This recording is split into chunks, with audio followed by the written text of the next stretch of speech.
Hello' friends and good morning. এইটো মোৰ 28 তাৰিখৰ ভিডিঅ' হয়। ইয়াৰ আগত যিটো ভিডিঅ' দিছিলোঁ সেইটো 27 তাৰিখৰ ভিডিঅ' আছিলে। মানে তাৰ পিছদিনাখন 28 তাৰিখে আমি ঘৰলৈ আহিছোঁ।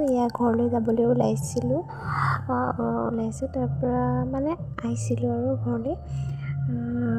এখেতে মেডিচিন ল'ব গৈছে আৰু আমি ৰৈ আছোঁ। পিছত মা আছে, দেউতা আছে আৰু টিকলিক মায়ে লৈ আছে। আজি ঘৰলৈ যাম, কিমান ভাল লাগিছে, মনটো বহুত ভাল লাগিছে। ঘৰত নিজৰ বিচনাখনৰ আৰামছে শুমগৈ। কিমান যে ভাল লাগিছে ঘৰলৈ। ইমান দিন তাত থাকি একদম আমনি লাগি গৈছিল।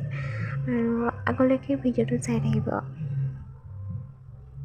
এয়া গৈ আছোঁ ঘৰলৈ, আমি পামগৈ আৰু বেছি দূৰ নাই।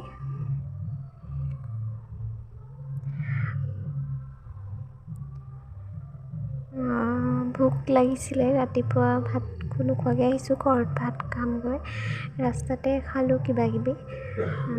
যিহেতু বহুত ভোক লাগিছিলে চবৰে, এনে ৰাস্তাতে খালোঁ আৰু অলপ পাছতে ঘৰ গৈ পামগৈ।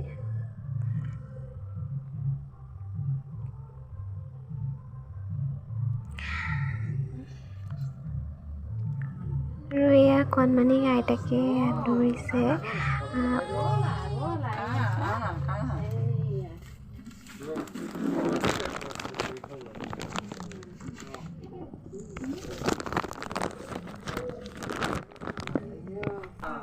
আৰু এয়া ৰাতিৰ সাজ, লোকেল কুকুৰা আৰু জালুক দিয়া।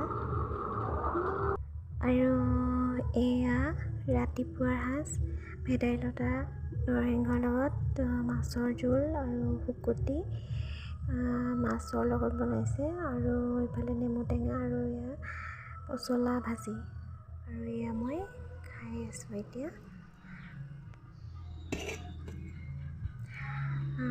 নেমু টেঙা কাজি নেমুটো খাব পাৰি, যিহেতু চিজাৰিন কৰা হৈছে মোৰ, সেইকাৰণে সেইকাৰণে নেমু টেঙাটো খাব লাগে। নেমু টেঙাটো ভাল, কাজি নেমুটো, সেইকাৰণে কাজি নেমু খাইছোঁ। আৰু ভাতৰ লগত নেমু অকণমান লাগে, বিশেষকৈ গৰম দিনত। এইকেইদিন আৰু পূৰা খাবহে লাগে আৰু বেছি খাব নালাগে বাৰু, কমকৈ খাব লাগে।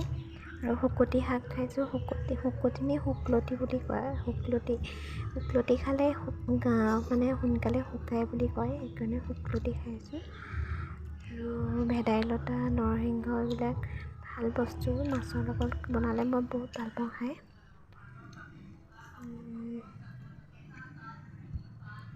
সকলোবোৰ টেষ্টি হৈছে। আপোনালোকে এনেকৈ খায়নে বাৰু? কেতিয়াবা খাই চাগে, খাবই ন। মোৰ কিন্তু খাই বহুত ভাল লাগে এনেকৈ।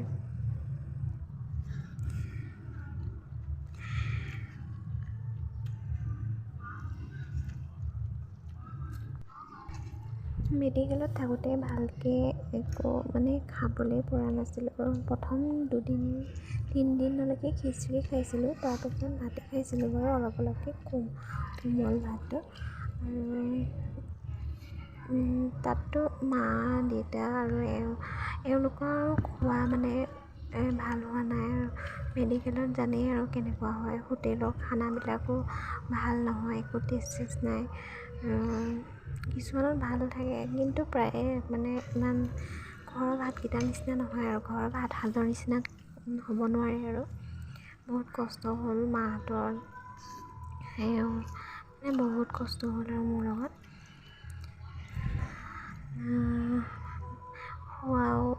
ভালকৈ খোৱাও হোৱা নাই আৰু সেয়া ঘৰত আহিহে আৰামছে আৰু ধুনীয়াকৈ ভাতকেইটা খাইছোঁ সকলোৱে, আৰু আৰামছে শুব। আৰু এয়া আমাৰ কণমানি শুই আছে।